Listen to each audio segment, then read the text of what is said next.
जय हिंद दोस्तों, शुभ प्रभात, शुभ रात्रि, शुभ संध्या। जिस वक्त आप मेरे इस वीडियो को देख रहे हैं उस वक्त आपको प्रणाम। देखिए, आज हम लोग पढ़ेंगे charging of RC circuit. RC circuit का हम लोग चार्जिंग पढ़ेंगे। कह रहे हैं कि दीवाने हर बात जान लेते हैं, दीवाने हर बात जान लेते हैं, कुछ भी कहो तो वो मान लेते हैं। कि दीवाने हर बात जान लेते हैं, कुछ भी कहो तो वो मान लेते हैं। कि इश्क करने वाले कभी तैयारी नहीं करते, वो पर्दे में भी आए तो उसे पहचान लेते हैं। तो देखिए, हम लोग आ जाते हैं अपने टॉपिक पर। आज का हम लोग का टॉपिक है charging of a capacitor in RC circuit. तो हम लोग आरसी सर्किट में पढ़ेंगे। तो देखिए, थोड़ा सा बेसिक जान लें कि हम लोगों को आगे कोई परेशानी ना हो। ये है आपके पास रेजिस्टेंस आर, ठीक है, और ये कैपेसिटर है सी, ठीक है। अगर कहा जाए voltage across resistance, voltage across resistance, तो आप V बराबर IR कर लेते हैं। आप लोगों ने पढ़ा है वोल्टेज अक्रॉस रेजिस्टेंस।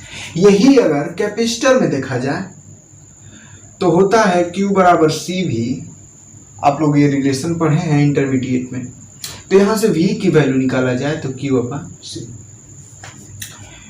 और अब हम लोगों ने कई और लेक्चर में पढ़ा, उसमें इंडक्टर भी था, तो इंडक्टर का भी यहीं पे देख लेते हैं। तो देखिए, यहाँ पे ये है इंडक्टर, यल से हमने प्रदर्शित किया। तो ये होता है इसका V बराबर LdI/dt। हमारे पास ये तीन ठो है, रेजिस्टेंस, कैपेसिटर, इंडक्टर। तो अगर कहा जाए वोल्टेज अक्रॉस रेजिस्टर तो V बराबर IR, voltage across capacitor V बराबर Q/C, और वही वोल्टेज अक्रॉस इंडक्टर तो V बराबर LdI/dt।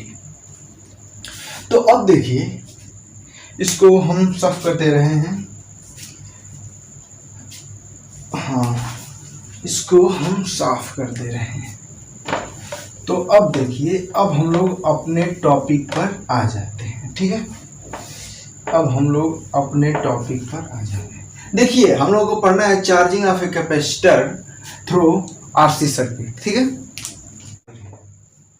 ये आपके पास हो गया रेजिस्टेंस, और ये मैंने ले लिया कैपेसिटर इन सीरीज, श्रेणी क्रम में। और इसके साथ चार्जिंग है तो बैटरी भी होनी चाहिए। तो लीजिए, हम इसका एक बैटरी लगा दे रहे हैं और इसको हमने जोड़ दिया, ठीक है। ये आपके पास रेजिस्टेंस, कैपेसिटर। तो देखिए, यहाँ पे बैटरी E है। तो हम लोगों ने देखा कि जो इसके अक्रॉस वोल्टेज V बराबर IR मैंने बताया, और उसके Q बराबर CV से हमने निकाला।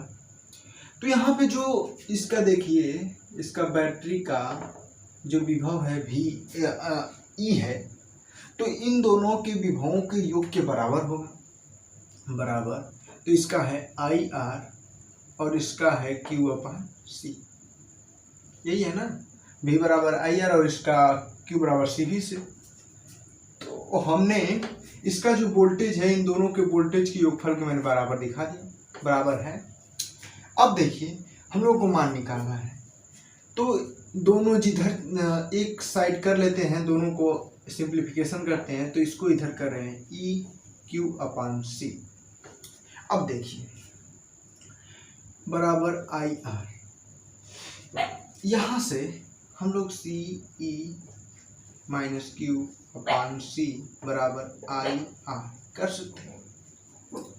तो देखिए, हम लोग जानते हैं I बराबर dQ/dt। अगर यहाँ पे रख दे तो हो जाएगा, तो यहीं पे रख दे रहे हैं। तो आपके पास हो गया dQ/dt × R। यहाँ तक आपको सही है।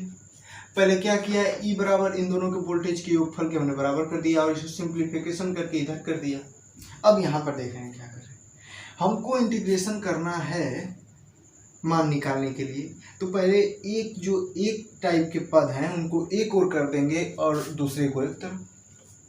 तो देखिए इसमें Q है तो इस वाले को इधर कर दे रहे हैं, ये तो दोनों RC कांस्टेंट टाइप के हैं, तो ये R को इधर कर दे रहे हैं, तो 1/RC और इस dt का इधर गुणा कर दे रहे हैं dt बराबर, और ये CE माइनस Q को इधर भेज दे रहे हैं, तो dQ/CE minus Q।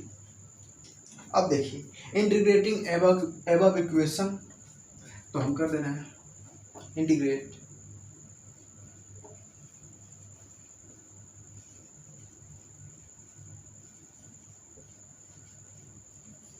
Integrate above equation.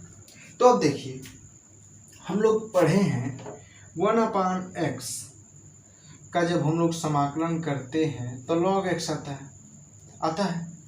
तो ये देखिए 1/x के रूप में है, लेकिन यहाँ पे माइनस है तो आगे माइनस आ जाएगा। ये हम लोग इंटरमीडिएट में मैथ में बहुत अच्छा से पढ़े हैं। तो देखिए इंटीग्रेट तो हो गया dt बटे के RC बराबर dQ बटे के CE माइनस Q। अब देखिए अब आगे चलते हैं, इसे मिटा ले, साफ कर ले।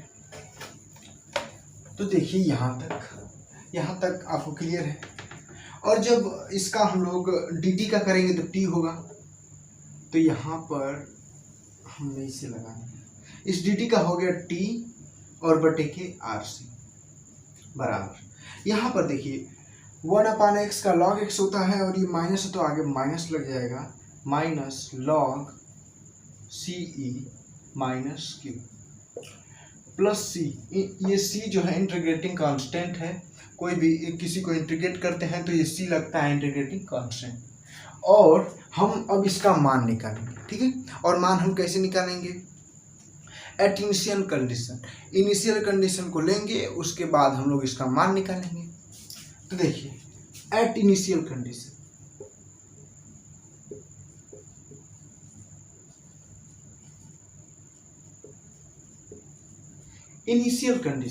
इनिशियल कंडीशन मतलब प्रारंभिक समय। तो प्रारंभिक समय मतलब t बराबर 0 तो चार्जिंग हो रहा है। तो देखिए t बराबर 0 पर कुछ चार्ज थोड़ी हुआ होगा, कुछ नहीं चार्ज हुआ होगा, तो उस समय जो आपके पास आवेश होगा वो क्या होगा, q बराबर 0 होगा। तो हम लोग इस वैल्यू का मान इसमें रख दे रहे हैं, इसको इक्वेशन फर्स्ट मान ले रहे हैं। तो putting the value in equation first, तो देखिए t का मान 0 रखेंगे तो ये आ जाएगा 0 बराबर माइनस लॉग CE। अब देखिए ये q का मान 0 होगा तो प्लस C, ठीक है, हमने डायरेक्ट कर दिया। अब देखिए ये माइनस इधर यह करेंगे तो प्लस हो जाएगा, तो अब आपके पास हो जाएगा log CE बराबर C। अब इस जो C का मान हमने निकाला इसको इसमें पुट कर देंगे, ठीक है। तो पुटिंग दी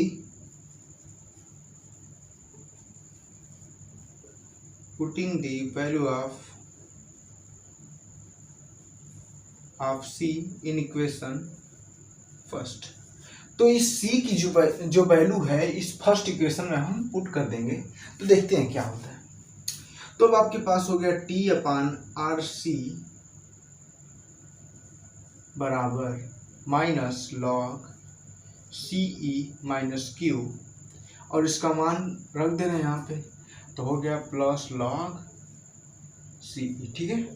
तो हम लोग माइनस कॉमन ले रहे हैं, तो जब एक आप लोगों को यहाँ पे थोड़ा सा जानने के लिए एक सूत्र आपको जानना होगा जो आप लोगों को पता ही होगा, ठीक है।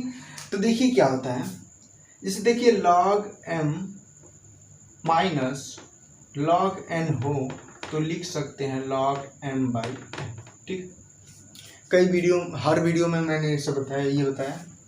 तो देखिए यहाँ से अगर हम माइनस कॉमन लेंगे तो ये प्लस हो जाएगा, ये माइनस हो जाएगा, ठीक है। तो हमने इस माइनस को कॉमन लिया और उसे इधर भेज दिया, तो ये हो गया माइनस t/RC, या यूं कहें कि हम माइनस से दोनों पक्षों में गुणा कर दे रहे हैं, तो ये माइनस हो जाएगा, ये तो प्लस और ये वाला माइनस, तो ये इसके माइनस है तो इसके अपन इसके आ जाएगा, तो log CE माइनस Q/C, ठीक है। तो आप सोचेंगे कि क्यों नहीं आप CE बटे की इसको कर दें, कर दिए होते, लेकिन थोड़ा सा आसानी आप ही देखिए, थोड़ा सा इमेजिनेशन अपना लगाइए। देखिए सी से जब आप इसमें डिवाइड करेंगे तो ये 1 माइनस क्यू अपॉन सी हो जाएगा, ठीक है। और log का जो हटाएंगे तो ई के पावर पे चला जाएगा, और ये 1 माइनस रहेगा तो आगे देखिए आएगा, खुद कहेंगे ओ ये फायदा हुआ इसलिए किए, ठीक है। तो अब देखिए यहाँ पे हम खींच ले रहे हैं इसे, अब यहाँ से हम कर रहे हैं, वैसे इतना कर ही लेंगे हम। तो देखिए यहाँ से सी तो हो गया ये minus T upon R C equal to log, अब देखिए सी से हम डिवाइड करेंगे तो ये 1 माइनस क्यू अपान सी इतना हुआ। अब देखिए एक और आपको सूत्र जानना होगा। देखिए जब log x बराबर मान लीजिए कोई p है, तो जब log को आप हटाते हैं तो ये हो जाता है x बराबर e के पावर p, ऐसा होता है, ठीक है। तो यहाँ पर भी आप वैसे ही करेंगे। तो देखिए जब log हटाएंगे तो ये e के पावर चला जाएगा, ठीक है। तो अब देखिए वही काम कर रहे हैं हम, उससे पहले कि हम थोड़ा सा इसे साफ कर दें। तो अब देखिए हम log को हटा रहे हैं तो ये हो गया e के power minus T upon R सी बराबर 1 माइनस क्यू अपान सी। देखिए अब क्या कर रहे हैं, क्यू अपान सी को इधरिया कर दे रहे हैं और इसको इधरिया भेज दे रहे हैं, कह रहे हैं कि जा ब्यावनिया पूरी सब्जी मिला था, इनिया का करत हुआ वहाँ उतना चला था तो तुरंत चल नहीं थरिया लोटा लेके तो ई चला जाएगा इधरिया, तो ये क्यू अपान सी इधरिया हो जाएगा बराबर 1 माइनस ई के power minus T upon R सी। अब देखिए यहाँ से क्यू का मान हम लोग निकालेंगे तो सी उधरिया चला जाएगा, तो देखिए क्यू बराबर सी ई 1 माइनस ई के power minus T upon R सी, तो आपके पास सूत्र निकल गया। अब देखिए आप लोग पढ़े हैं क्यू बराबर सी भी पढ़े हैं, लेकिन जब ये वोल्टेज जो है बैटरी के वोल्टेज के बराबर हो जाता है तो उस समय आवेश जो है पीक मान पर हो जाता है, मतलब अपना मैक्सिमम मान पर हो जाता है। जैसे अगर वोल्टेज जो है वो बैटरी के पूरे वोल्टेज ई के बराबर हो जाता है, जैसे देखिए ये अगर ऐसे हो जाता है सी ई, तो ये जो मान होता है ये पीक वैल्यू हो जाता है, इसे क्यू नॉट से हम लोग प्रदर्शित करते हैं, ये इसका मैक्सिमम मान हो जाता है। तो यहाँ पर देखिए सी ई है तो ये हो गया क्यू बराबर क्यू नॉट 1 माइनस ई के power minus T upon R सी, तो आपके पास ये सूत्र निकल गया। तो हम लोगों ने चार्जिंग ऑफ आरसी सर्किट का ये मान चार्ज निकाल लिया, ठीक है। तो जय हिंद दोस्तों, फिर मिलेंगे अगली वीडियो में, तब तक के लिए नमस्कार प्रणाम, टेक केयर, जय हिंद।